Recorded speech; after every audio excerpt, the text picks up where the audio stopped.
Welcome to our Jolly Phonics presentation for parents. We hope that this will help you to understand a bit more about what phonics is, how we use the programme in school, and ideas that you can use at home to help your child.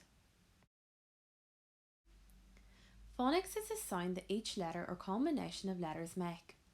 It teaches children to write independently by listening to the sounds and words, and read independently by breaking each word into sounds. These sounds make up 75% of the English language, and the other 25% is made up of tricky words which you will come across later in this presentation. Jolly Phonics is the phonics scheme that we use here in Cologne for teaching children to read and write. The scheme is made up of 5 basic skills. The first skill is learning the letter sounds. The sounds are in sets in the order that the children learn them. If you have a look at set 1, the top 6 sounds, you can see that they are not taught in alphabetical order, but rather in the order of sounds that can easily build up to 2 and 3 letter words, such as in, at, it, sat, and so on. The single sounds come first, which are known as phonemes, and then sounds with 2 letters, which are known as diagraphs. Each sound has a story, action, and song to accompany it, which help the children to memorise them. For example, S is Sammy Snake slithering through the grass and saying S. So whether your child is a visual learner where they can see the picture, an auditory learner where they can hear the sound, or a kinesthetic learner where they can do the action, all types of learners are targeted. It is also important to know that the letter sounds are used and not the letter names, so that the children don't become confused. For example, we say S instead of S. The letter names will come later throughout the year, so don't worry if your child already knows some letter names or the alphabet song. Alternative sounds are sounds that sound the same but are spelt differently. We begin to learn these in primary 2 and also learn these throughout primary 3 and primary 4. The second skill is learning letter formation. When learning a new sound, the children will also learn how to write this sound. It is so important that children learn how to hold their pencil properly right from the beginning, and regular practice of this at home is encouraged, whether they are practicing their name or just drawing a picture.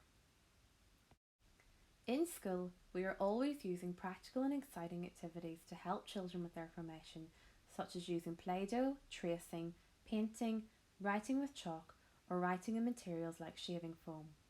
All of these ideas can also be used at home. The third skill is learning how to blend and segment. It is important to understand the difference between these concepts as they are opposite from each other. Quite simply, blending is used to read a word by putting sounds together. When blending, we sound out a word using a continuous sound. For example, s-a-t is blended together to make sat. Segmenting is used to spell a word by breaking or chopping up a word into its sounds. For example, we chop sat into s-a-t. We use sound buttons and lines to help children to segment words and hear the individual sounds. These will help the children to recognise whether it's a phoneme, a single sound, or a diagraph, a sound made up of 2 letters. The fourth skill is identifying sounds and words. We always begin with identifying the first sound at the beginning of a word, otherwise known as the initial sound. When initial sounds are able to be identified, we move on to identifying middle and ending sounds.